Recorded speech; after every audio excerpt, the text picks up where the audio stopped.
welcome back to the Milestone Podcast. Today we got Lauren Walker here with us. Big part of Milestone.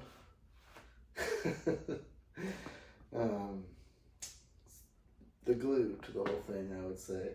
Nah, you may say that.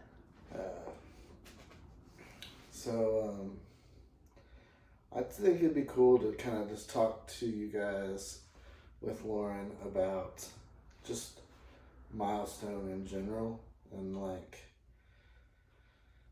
what we do on a day-to-day basis, maybe like how it came to be, some client stories. I don't know. We'll just sit here and chat about it, but I guess first we'll just start with what would you say you do here? I guess my main job is I'm the piercer, the head piercer here. When I'm not doing that, I am running the front desk. I'm here every day running the front desk, welcoming clients, getting paperwork, making stencils, Answering the phone constantly, making sure all the artists have everything they need. That's the big thing, is just making the artist's job easier. Yeah, which you definitely do that. Even if they don't say it, I see it a lot. Well, I think most of the time they definitely could, Yeah. You do too much. They're really nice. We have really good artists that are really appreciative. Yeah.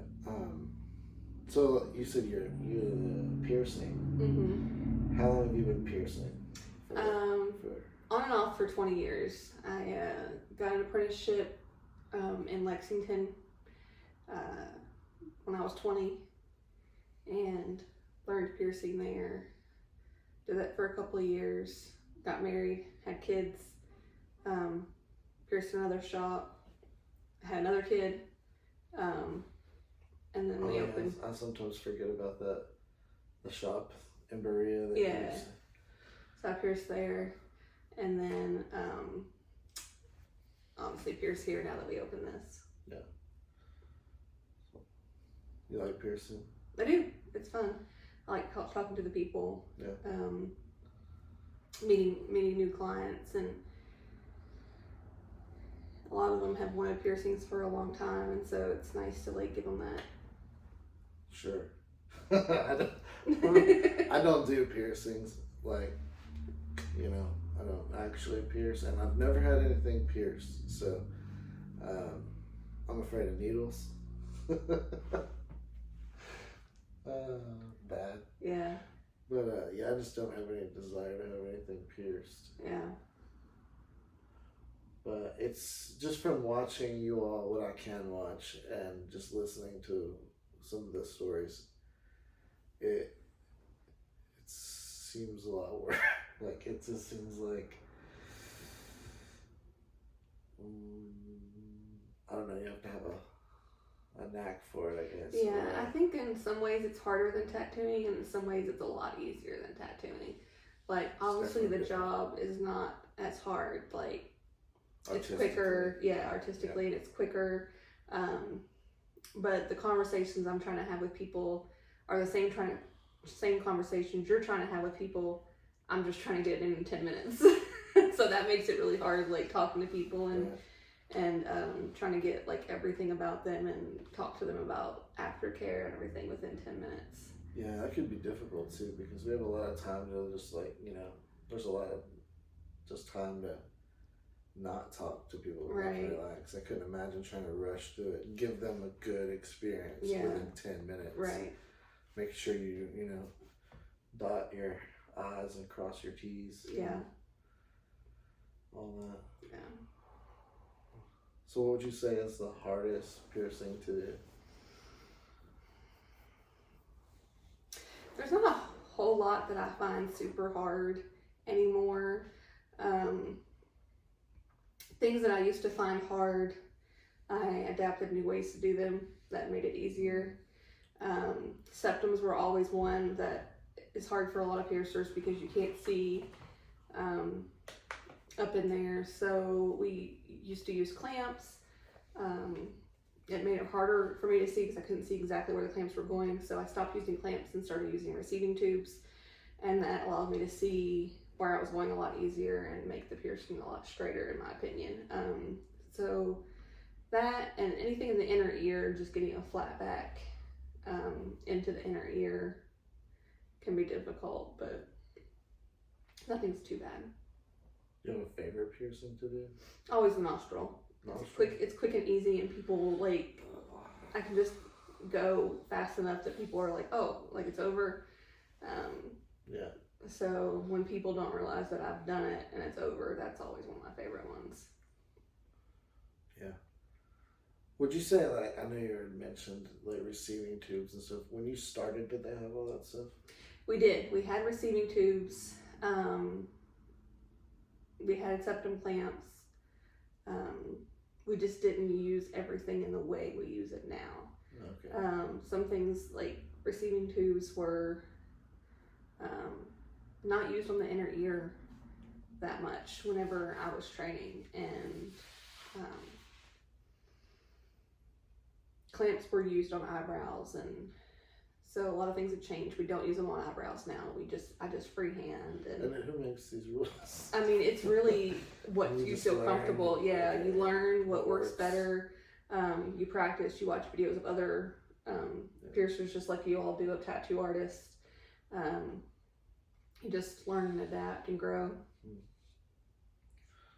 So, like, would you say it's easier now versus then? And obviously you would say yes, right? Yes. Based on experience. But, like, are there things now, like advancements within piercing? Like, I know within tattooing there's a lot of advancements. Yeah. So the biggest advancement that I can think of off the top of my head is catheter needles. If we had those, it was not something I was trained with or ever used 20 years ago, but catheter needles have a very thin plastic sleeve over the needle, and so when you pierce, you can pull the needle out and leave the plastic sleeve there. So it's better for taking the needle out. We used to have to put a cork on the end of it so that you didn't poke people if they moved or whatever. And now you just leave the catheter in, and then also you can fit the jewelry right into the back of the catheter and push through, where you used to have to line up the jewelry with the needle and push through and not lose contact, which I still do it that way on some piercings. It just depends on the anatomy of the person along with what we're piercing. yeah. Interesting. Yeah.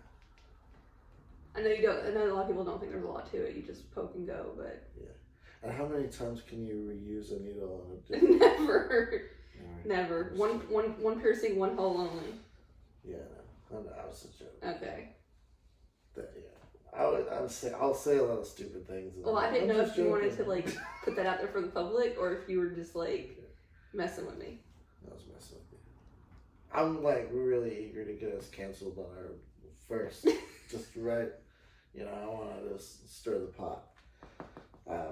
One other thing I was wanting to talk to you about is like the history of Milestone Tattoo Studio. Okay. Since you've been here from the beginning and way beyond, it all started. When did it all start? Right before COVID. Was it Milestone, or that was like when I started tattooing? I guess that's when it like really took shape. But I guess when we met, you were. Yeah, I've always talked about wanting to do it, but yeah. Never actually doing it. Yeah, we had met 18 years ago. Yeah. And so like I've always wanted to be a tattoo artist. Talked about it, yeah. Always, ever since I was young. Even the people I went to school with can attest. I used to tattoo people for $1. Like, not actually, but with a Sharpie, in school. I would draw on people, and I'll be like, yeah, I'm definitely going to be a tattoo artist one day. But then we had kids, we met I was 21. You were 20. 20, Yeah. 21, whatever, it's the same thing. 21 and a half. We had kids really early. Yeah. I had asked some places about an apprenticeship, but they were like, nah, you have kids, you can't do it. And I was like, oh, that's stupid, but whatever. Now I understand. No, I'm just kidding.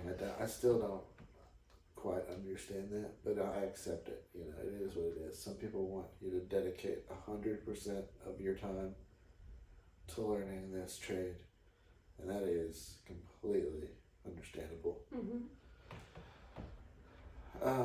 So anyway, when we were finally able to do it, the story about how I became a tattoo artist or Milestone, like, because it's kind of two different stories. It is two different stories, but I think I guess we could just talk about the whole thing from the beginning. if you want. Okay, so, I had kind of... It was February of 2020. I had worked at a place called Link Belt building cranes, and I'd worked there 15 years, and I had almost given up on the dream of becoming a tattoo artist. I wanted to do it. We had discussed it, but it's such a hard thing to leave a place like Link Belt where you have a set income, health insurance. They take care of you. It's hard to leave a place where you don't have to worry. When you have young kids. Yeah. Yeah. Going into the tattoo industry, you don't get health care. You don't even get paid. You have to do it for free. For an undetermined amount of time. For an undetermined amount of time. No thanks. Yeah. But also, you have to... Not even that. Sometimes you have to pay. Yeah. A lot of people will have you pay them. Well, even if you're not paying them, you're buying your machine, you're buying your ink, you're buying your cartridges. You're still spending money out of pocket. Yeah, there's a lot. It's a lot. You can't just. Well, you can be a scratcher and get an Amazon kit for like $40, but who wants to do that? Right. No, I love art. I'm not going to be like... You wanted to do it the right way. Yeah, definitely want to do it the right way. So doing it the right way was almost like, I'll never be able to do that. But then COVID hit, and things had started to slow down. Was it COVID yet? It was not. No, COVID hadn't hit yet. COVID hadn't hit. It was right before COVID. We didn't know COVID was going to hit. Something had happened. Something happened at Link Belt. Yeah. Okay, so do you want to tell that part, or you want me to tell I'll tell it. Okay, yeah. She probably tells it better. Okay, go ahead. So what Link Belt is, Mike worked on cranes, building cranes for. The cranes then went to different things to build buildings, to excavate, to do all different kinds of things. So he had hurt himself working on one of the cranes, hit his rib on something, and on a Friday, and was hurting. So Saturday came, and he was still in a lot of pain. I have some back issues. I had some pain medications. I said, here, take this. Gave him half of a pill on a Saturday and said, here, take this. This will help with the pain. Didn't take anything on Sunday. Monday comes around. He says, I think I'm going to tell him and see if I need to go get an x-ray. Yeah, I thought my rib was broke. Yeah. Like that was the worst pain ever. Right. Yeah. So he goes in, tells him that he thinks his rib is broke. He hurt himself on Friday, and they send him to the hospital, get an x-ray, do all the things that Link Belt requires. Yeah, and then drug test, which we didn't think anything of until Wednesday when we get a call that he's got drugs in his system. Yeah, they called me and was like, we have to let your employer know that you're on drugs. And I'm like, I don't think so. I'm not on drugs. because you had like it. I mean, and it was literally like 100 milligrams of hydrocodone in your system. Yeah. From the half of a pain pill that I had given him on Saturday. And the result of that was to be laid off for 30 days. Well, also, here's another thing for some context. I went straight up to the HR at Link Belt and was like, hey, they said they got drugs in my system. I don't take drugs. I'm just letting you guys know. You guys know me. I've worked here 15 years. Yeah, never done drugs. So yeah. Then they were like, okay, yeah, we understand. We'll deal with it. So then I guess it was Monday. They had been like, we just want you to know you're getting laid off for 30 days. And not only that, you have to go to drug rehabilitation counseling. Like, I'm like, I was pissed. We can laugh about it now, though. Yeah. Oh, it was a great situation. Like, none of this would be here if that had not happened. So he had 30 days off work. Yeah. So but at the time, yeah. Oh, buddy. But I was so mad. The coincidences that happened in order for Milestone to be here, literally the day that he got the call that he was going to be laid off, I had been a substitute teacher for 4 years, and I was called that night and offered a full-time job. Was that when we opened this, or that was when? That was when we're starting back farther. Yeah, so okay. I was offered a full-time job, so I took it in the school system, and he said, "I think I'm going to message." Well, hold on. Okay. So I'm getting too far ahead. But yeah, because there's something funny amongst this whole tragedy. Is on my way home, I was like, I called HR and was like, do you guys care? I just want to let you know I'm going to be looking for another job. Like, during this 30 days. Because I can't just sit at home. Yeah. And I just want to make sure that you guys aren't going to get your little feelings hurt about that. And they're like... He was a little mad. They're like, well, what you do at home is none of our business. And I was like, well, if that was true, we would not be here in this situation, right? Like, so they were like, no, it's fine, you can do that. So I was like, as the young kids would say, bet. Yeah. Like, so I talked to you about, I'm going to use this as an opportunity to learn to tattoo. Yep. Even if it is 30 days. So I messaged a friend of mine and said, hey, could you maybe think about that? And at a shop, and they were like, yeah, we could let you come in here and we'll bring your portfolio. So I did that. I brought a portfolio of my art, which I had a lot of art. And me to tattoo on. Brought me. I brought you to tattoo on. Well, that was I came back to tattoo you. No. Yeah. It was like a couple of days later. And they were like, yeah, you can do an apprenticeship here. And then I was like, okay, cool. And I didn't say anything about the incident at work to anyone because I was so mad about it. I didn't know how things were going to work. I didn't know if I was going back there. Yeah. I almost didn't care. I was going to use this to my opportunity. You know. And in the meantime, I had started this full-time job. Right. 3 weeks into this full-time job, and COVID shuts down schools. Yeah, but you were offered insurance, right? Is that when this happened? Not yet. Not yet? Not yet. Okay. But I was able to get the COVID relief. Yeah, that's right. Because I had been a substitute teacher. So yeah. So that helped. So it also helped that after the 30 days, I didn't have to go back. Because Link Belt shut down as well. Because Link Belt shut down. But you got your insurance back. So yeah, I had insurance and I was technically still working at Link Belt, but we were all laid off for a long time. And during that time, I was able to just blast through an apprenticeship. Day and night. Yeah, full time. Drawing, learning about tattooing, because who knows how much time you'd have. Right. So I learned it as quick as possible. Yeah. And I wasn't like great by any means. I'm not the greatest artist, but I was good enough.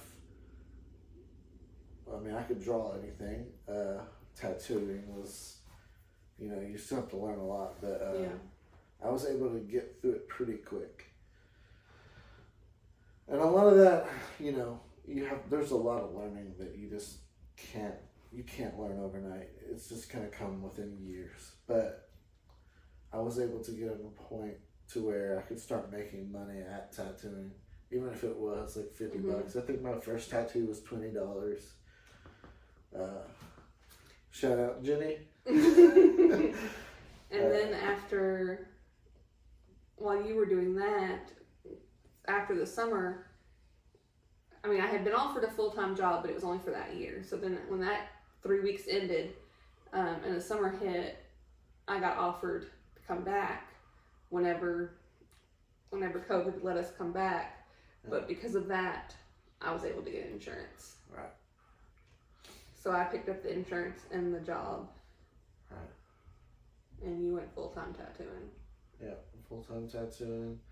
Then after I did that, while I worked at Link Belt, off and on, so to speak, luckily the shop worked with us when I did have to work at Link Belt. We did that for a while. I was able to tattoo. I would come in on Friday, Saturday, a few Sundays here and there. And I'm grateful to them for that. So I will say that. And we did that until I was able to get through the apprenticeship, become a full-time tattoo artist, and left Link Belt.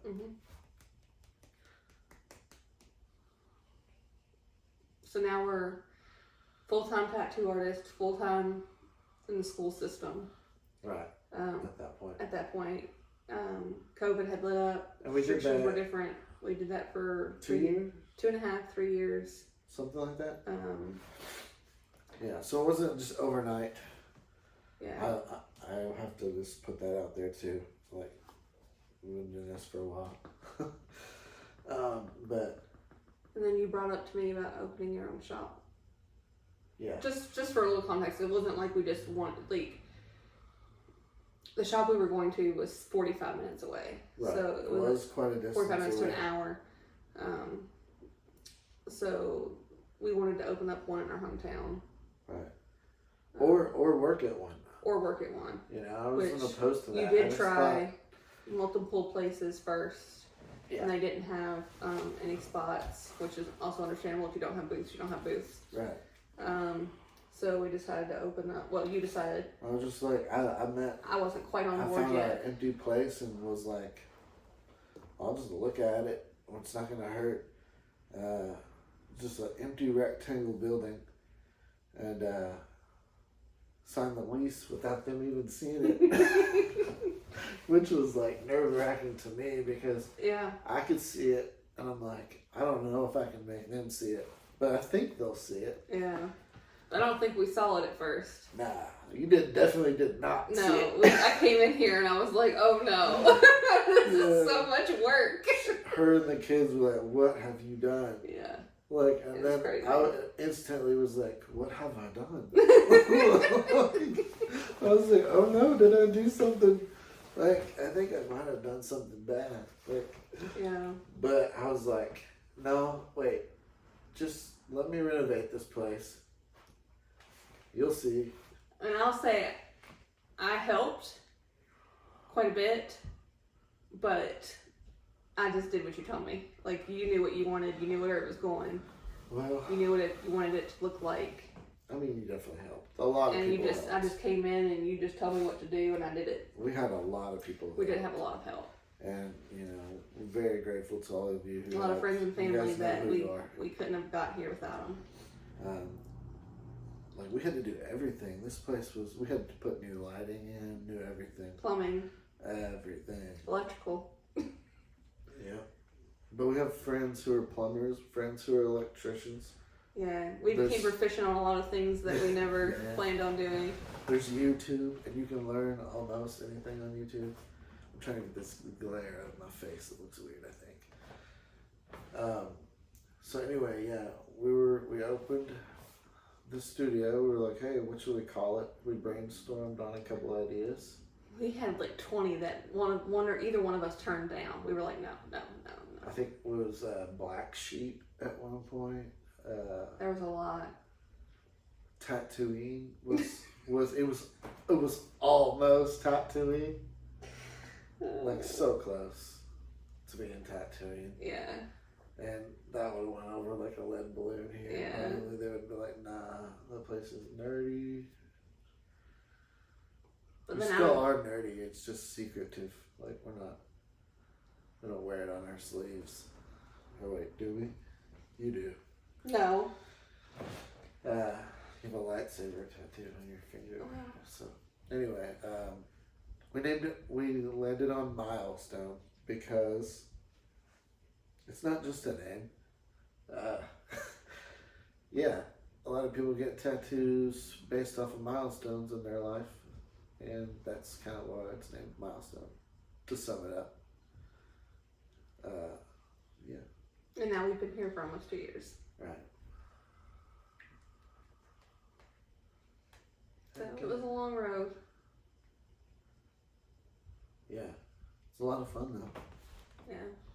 So anyway, that's just kind of the story about how we came to be here. And we're here now. We are staying. Right? Absolutely. Alright, cool. So, okay, you've had experience working in like other shops. How many shops? 3, you said? 3 other shops total. 3 other shops, and then we own this one together. Yes. So, what would you say is, well, I guess we could say better, or the difference. What's better to you, working in a shop or owning a shop? I'm gonna say owning, but there's differences that are positives in both. Right, for sure. Yeah. We can kind of make the studio what we want it to be since we own it. We can do what we want. We can paint it however we want. We can hire whoever we want. So that part makes it better.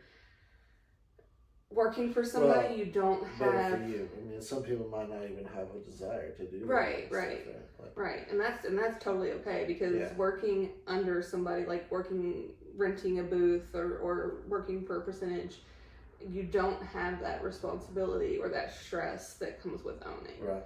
And I think there's definitely a time in somebody's life when that's good to not have that stress and responsibility. Right.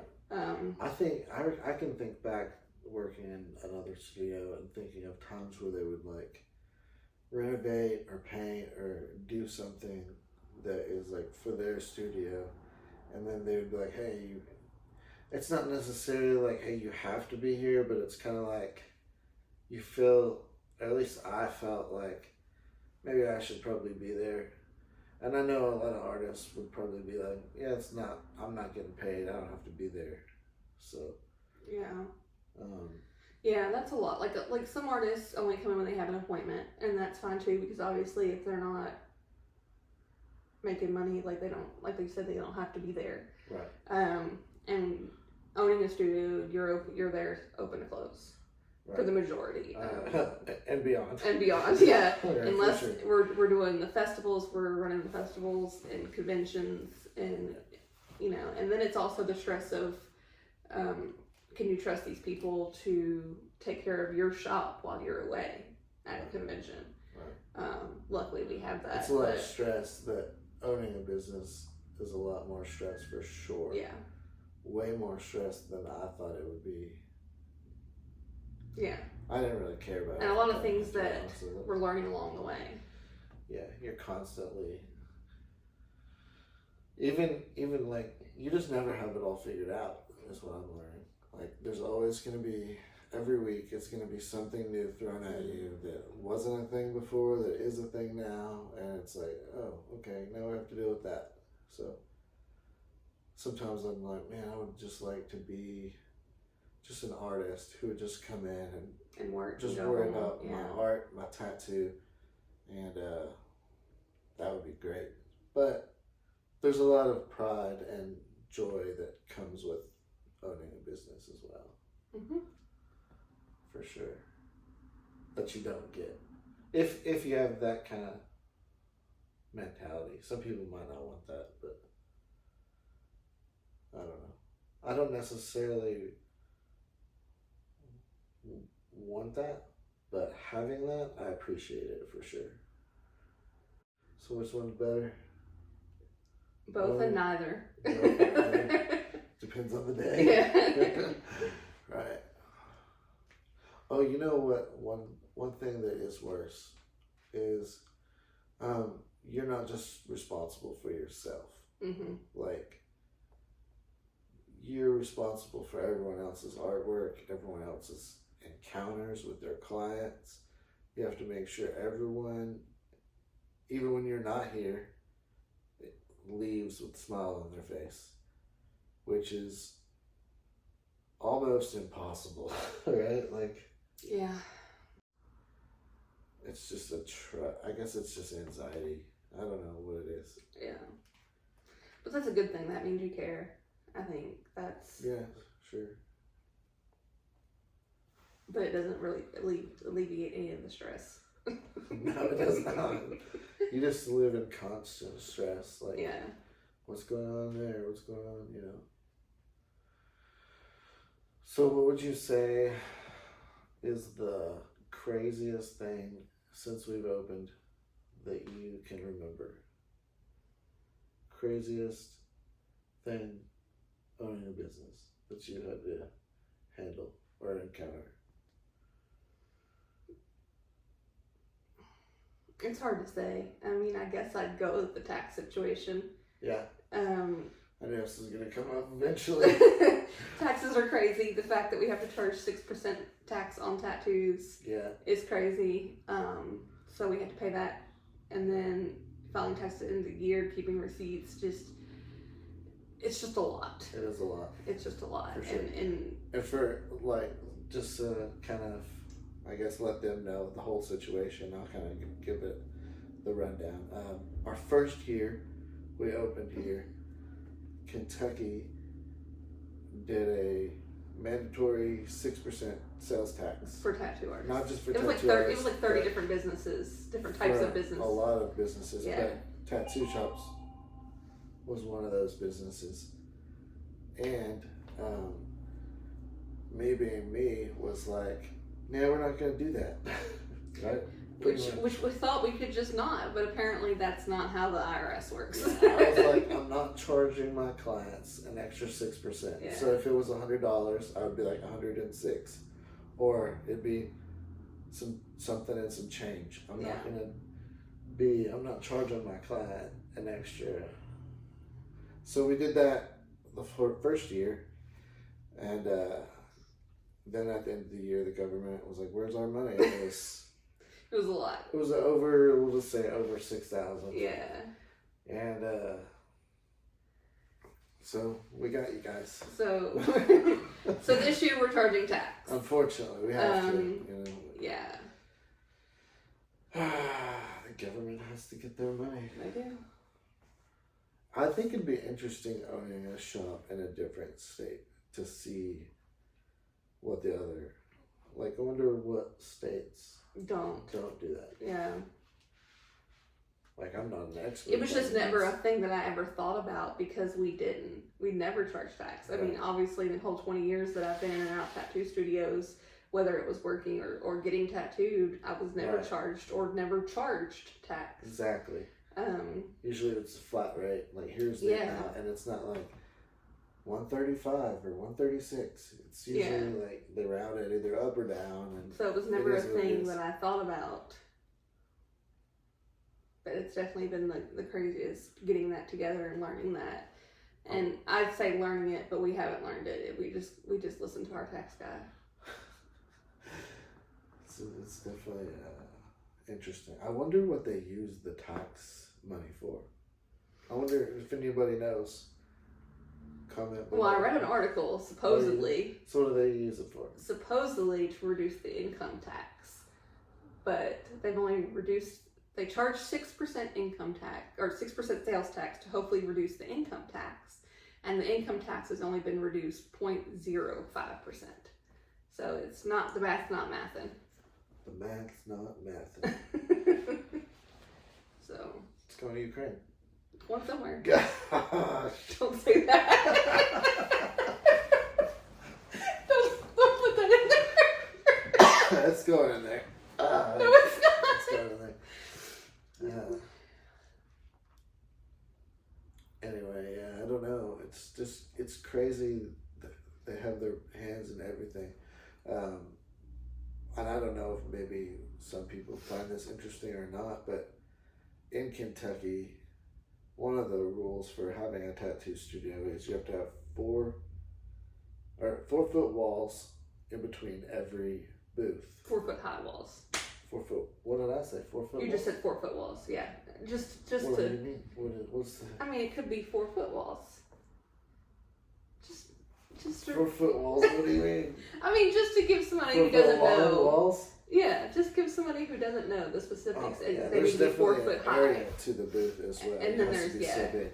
But the walls have to be 4 foot. So all you people out there, when you go to a tattoo studio in Kentucky and they don't have walls, make sure you get onto them. But other states don't have to have walls. Yeah, it's crazy.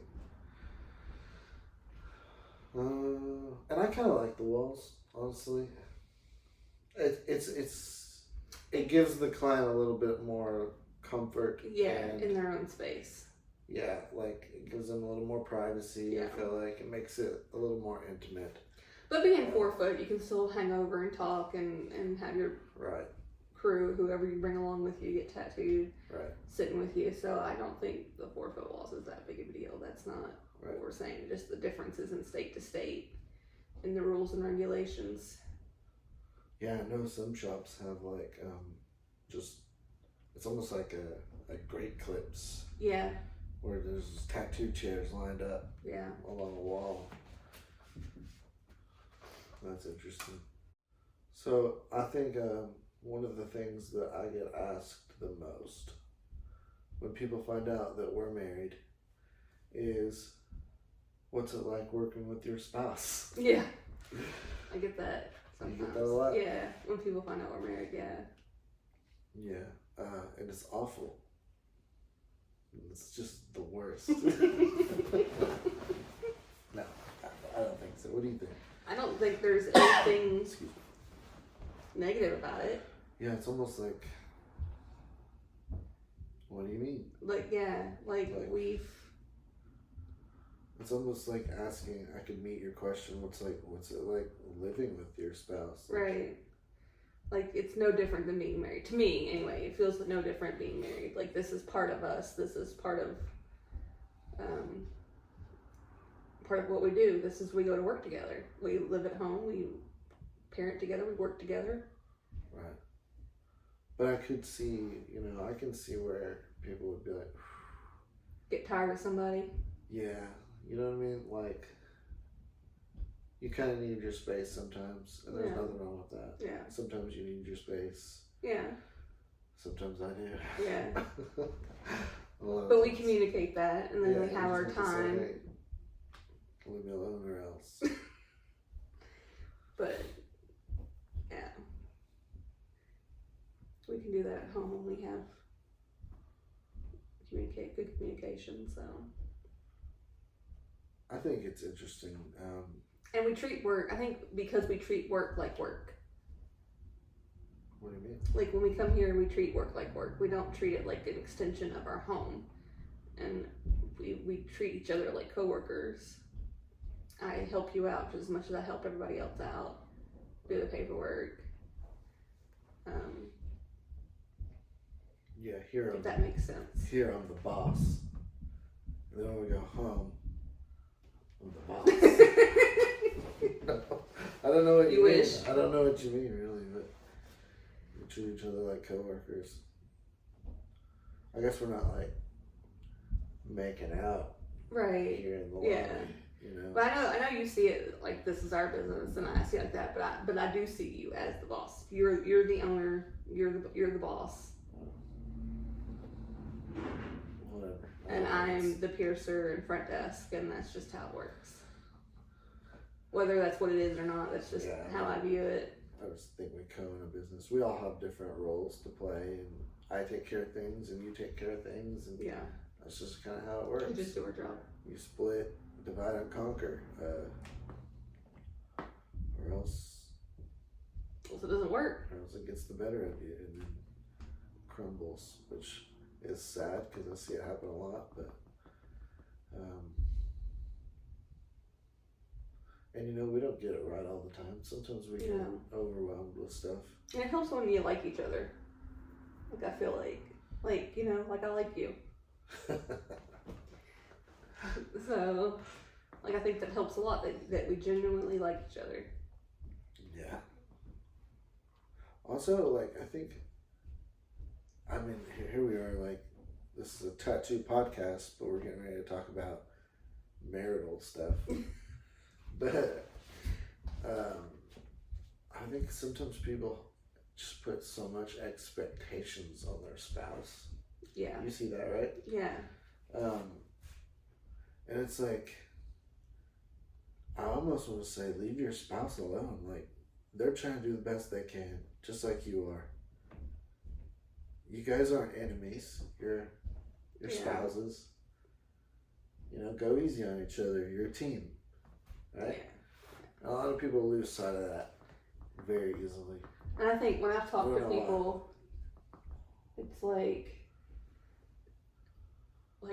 there's things that you can let go. It's like your choice to let little things go or dwell on them and turn it into a bigger issue.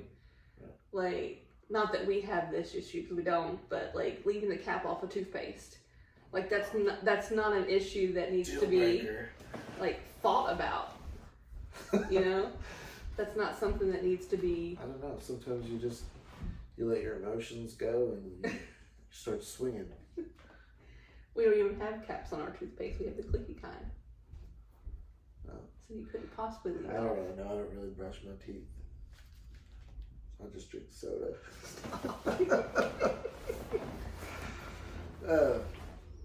Yeah. But you can choose to let those things get to you and choose to cause an argument. And you know that's what it's going to do if you try to if you try to argue about it. Like, you're doing that on purpose. Like, just choose not to. Like, it takes you all of 2 seconds to put the cap back on the toothpaste. Or it's going to cost you an all-day argument, probably. Sure, like choose your battles. Yeah. Yeah, for sure. I think that,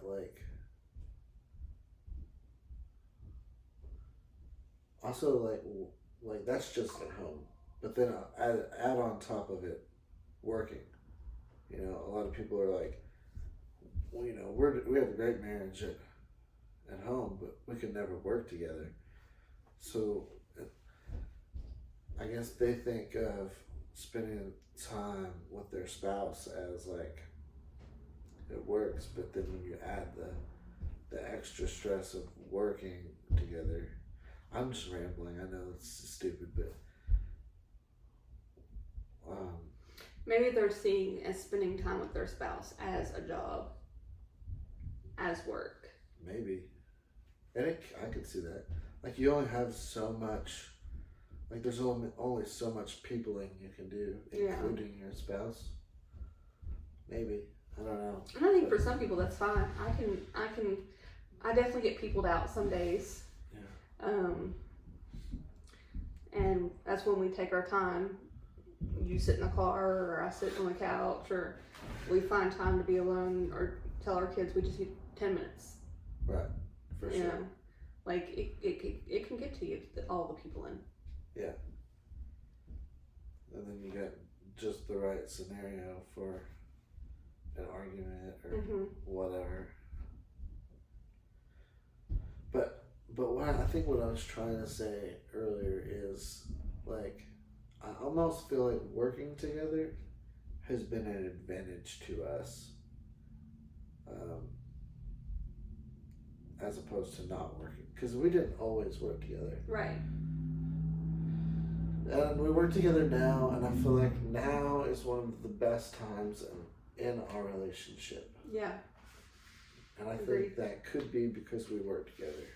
Because, and what I mean is, and I don't think this would work for everyone, but for us, we work together, and because we work together, we see, I see what you go through all day. Mm-hmm.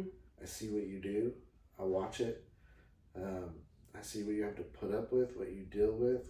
And then I go home, and the expectation isn't as high anymore, because I'm like, man, she's been working all day. Yeah. Just go do whatever you want. You know what I mean? Like, yeah. As opposed to some people when they work separately, then they get home and XYZ isn't the way they thought it should be. Yeah. Then it's like, yeah. You just sat here and watched Oprah all day. You know, I don't know what they think. I don't know, but. And I think, like, tattooing, obviously I don't do it for you. Like, I know that can be hard.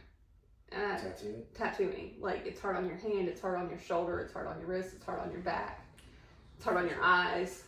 Yeah, sure. It, like, you know, it's hard, you know, so you need some downtime. Yeah, you definitely do. But it's not like we're like Olympic athletes out here, you know? Yeah, definitely not. What do you mean we're not? You're not supposed to agree. You're supposed to say, well, it's better than an Olympic athlete. More respectful. You work harder. In better shape. I was agreeing with you about...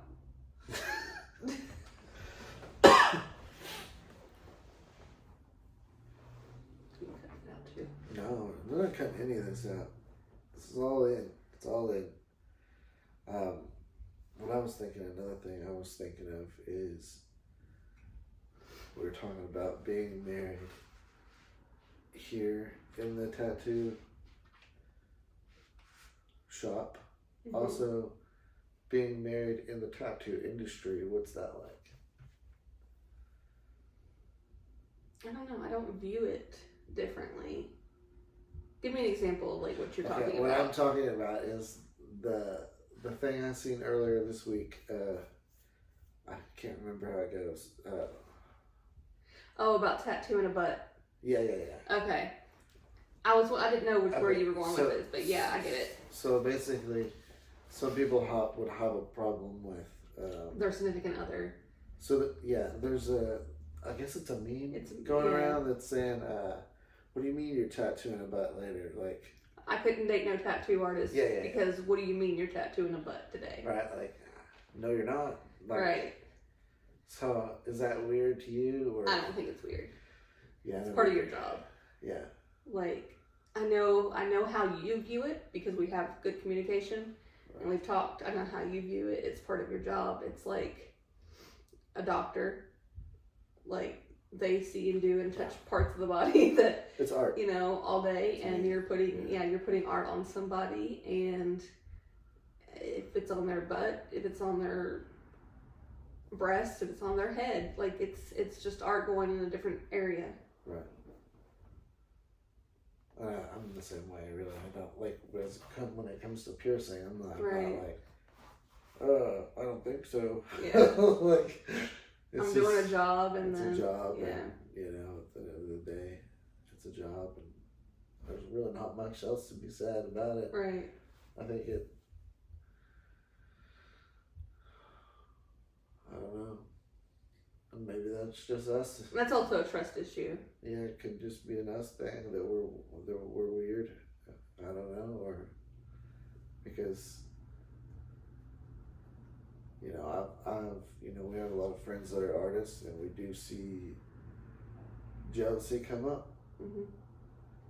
which is sad, honestly. But it's just a job, and we know these artists, and we're artists, and We're just, at the end of the day, we're trying to create a awesome piece of art to give the client, and that's it. Yeah, it doesn't matter where it goes. It's just, yeah. Even if the client sees it as like, and you get that a lot too, because sometimes, okay,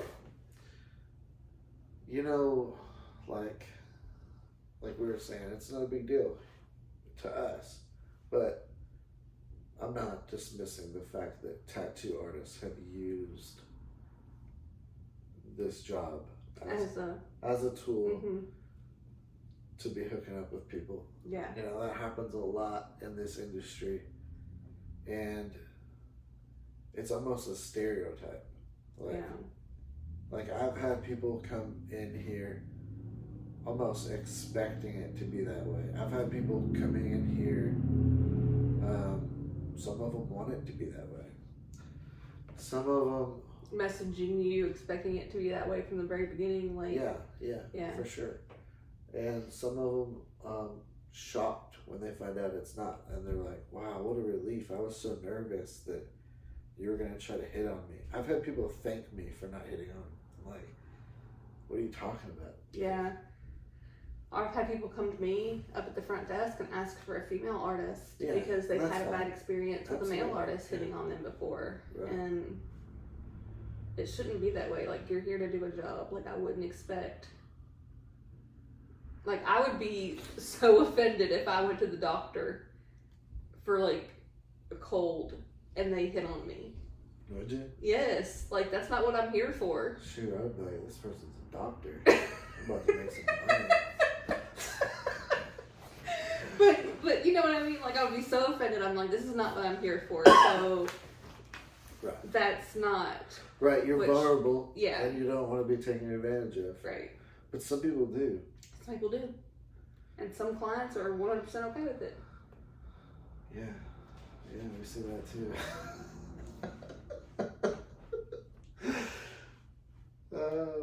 It's fun. This is a fun job. I think it's a fun job. It is a fun job. I just really hope you're cutting some of this out later. I'm really not. Like, it just is what it is. We're able to laugh about it, and you should be able to as well. Like, there's no absolute truth. There's just, you know, sometimes it's this way, sometimes it's that way. Get over it. You know? Mm-hmm. I don't know.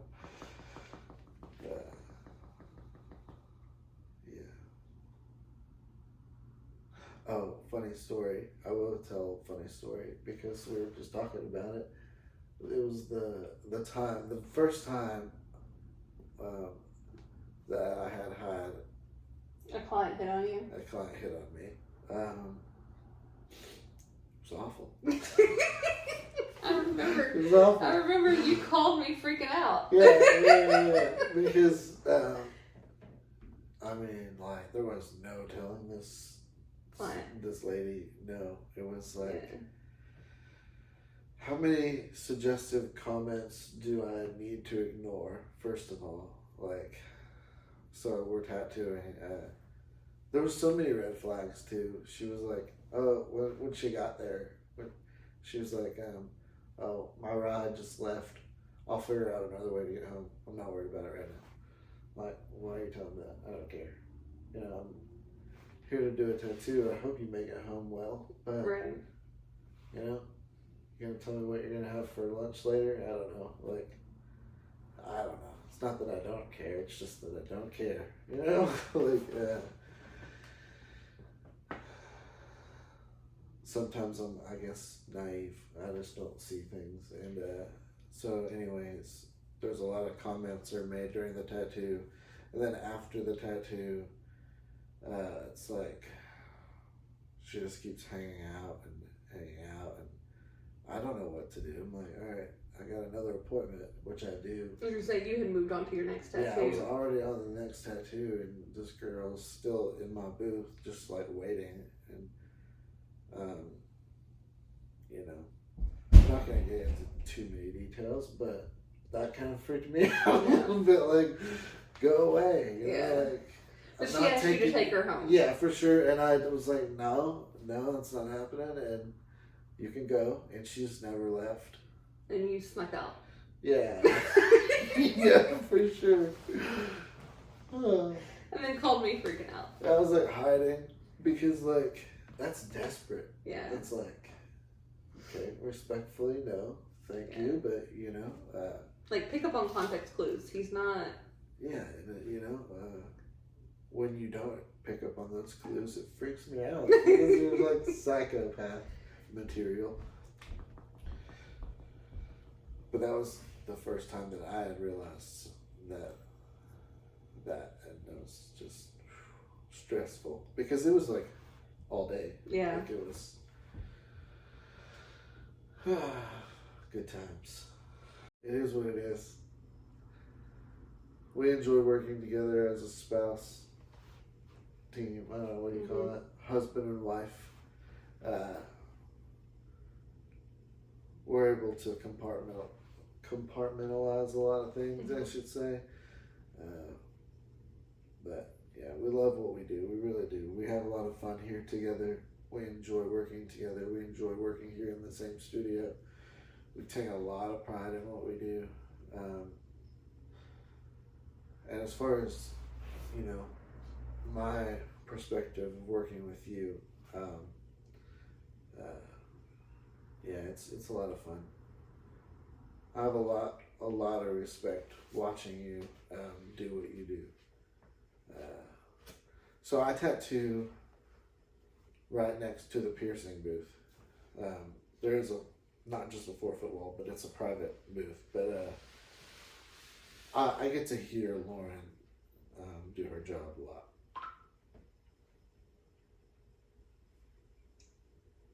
Thanks, babe. She's really good at it. Thanks, babe. You're pretty good at yours too. Yeah. She's very good at it, and she takes a lot of pride in it. I have a lot of respect for piercing and for what she does. So, thanks. And thanks for being on here. Love you. Love you. All right. Thank you, guys. See you next time.